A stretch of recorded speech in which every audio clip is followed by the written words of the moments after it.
I've said that the righteousness of God is double-faced. It is his love and his justice. Both of these are essential to God. Neither can be compromised.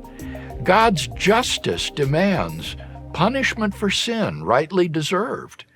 God's love demands pardon and reconciliation with sinners. And the question is, how can these two facets of God's righteousness be reconciled with each other? They seem to be in tension with each other.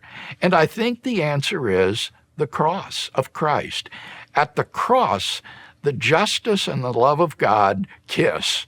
At the cross, we see God's love for mankind as he himself gives his own life as a sacrificial offering for sin, bearing the punishment that we deserve.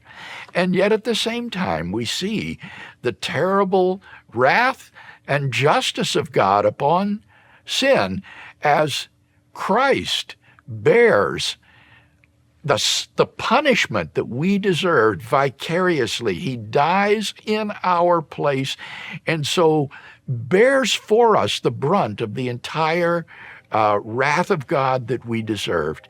And so it is the reconciliation of the justice and the love of God that we see at the cross. I think this makes Christianity absolutely brilliant.